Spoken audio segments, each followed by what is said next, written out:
বন্ধুরা, কেমন আছো তোমরা সবাই? আজকে আমার মিনি কিচেনে অনেক কিছু রান্না করব। একটা হাতির চিকেন ফ্রাই করব, টমেটো ভাজি করব, আর বড় একটা ঘোড়ার ডিম ভাজবো, আর ভাত রান্না করব। তো এখন আমি পেঁয়াজটা বেটে নিচ্ছি আমি শিলপাটায়।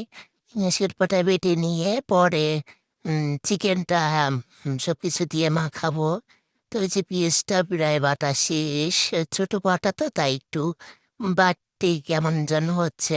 তো বাটা শেষ, এখন আমি আম, প্লেটটায় উঠিয়ে নেব। উঠিয়ে নিয়ে পরে চিকেনটাকে সব কিছু মাখাবো। তো ভাতটাও প্রায় হয়ে গেছে, উতাল উঠে গেছে। এই তো ভাতটায় উতাল উঠে গেছে, এখন ঢাকনিটা সরাই তো দেখতেছি কি সুন্দর ছোট চুলায় রান্না হচ্ছে, টকবক করছে পানি। এই তো আমার মিনি কিচেনটা। এখন হাঁড়িটা একটু নামিয়ে নিয়ে পরে জিরাটা একটু ভেজে নেব বাটার জন্য। অল্পগুলো জিরা দিয়ে দিছি। এখন একটু বেটে নেব। বেটে নিয়ে তারপরে চিকেনটার সব কিছু দিয়ে মাখাবো।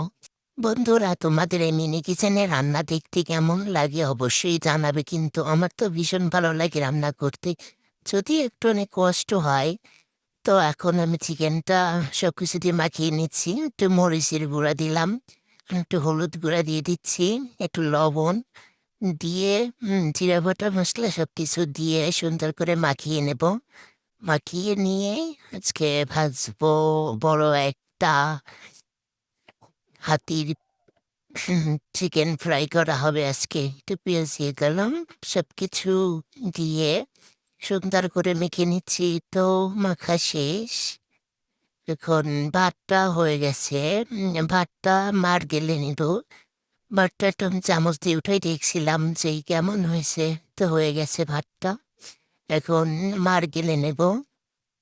তো ঢাকনাটা দিয়ে দিলাম, এখন মার গেলে নিচ্ছি।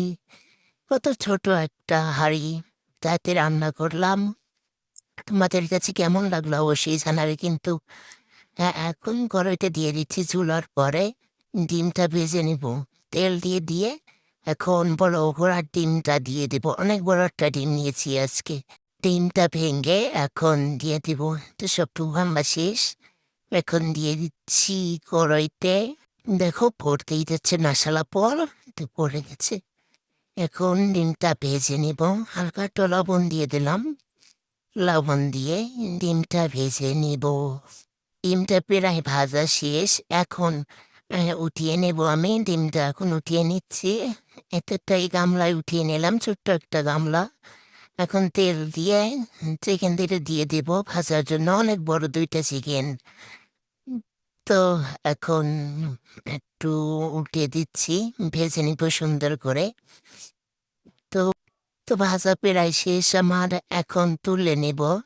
তুলে নিয়ে টমেটো ভাজিটা করে নিব, সুন্দর প্লেট উঠিয়ে নিলাম। এখন পেঁয়াজটা দিয়ে দিচ্ছি, সব কিছু দিয়ে দিচ্ছি।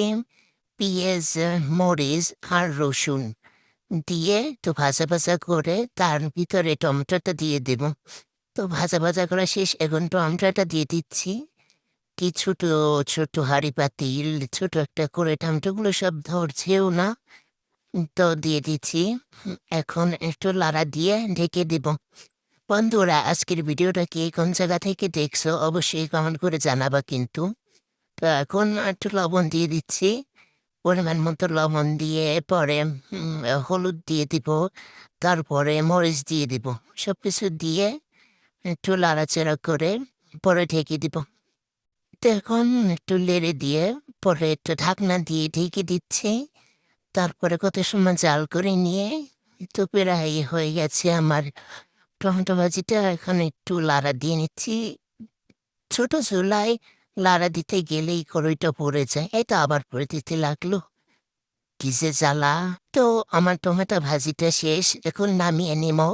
গামলাটায় দিয়ে দিচ্ছি, সবগুলো নামিয়ে নিচ্ছি। তারপরে হুম, এই তো আমার ভাজিটা করা শেষ, এখন প্লেটে ভাত দিয়ে দিব। ভাত দিয়ে সবগুলো দিয়ে দিব। তো কি সুন্দর রান্না হয়ে গেছে আমার সব। দেখো আজকেও আবার পিঁপড়াগুলো চলে আইছে। প্রতিদিন কেন এরকম রান্না করতে গেলে তোদের আসতে হয়? হ্যাঁ, তো 2টা আই দিয়ে দিচ্ছি। এখন একটু ভাজি দিয়ে দিব। ভাজি দিয়ে পরে সুন্দর করে প্লেটটা সাজিয়ে নিচ্ছি। পাশে একটু ভাজি দিয়ে দিলাম। আজকের ভিডিওটা তোমাদের কাছে কেমন লাগছে অবশ্যই কমেন্ট করে জানাবা কিন্তু। আর ভালো লাগলে পেজটা অবশ্যই ফলো দিয়ে পাশে থাকবে। ধন্যবাদ।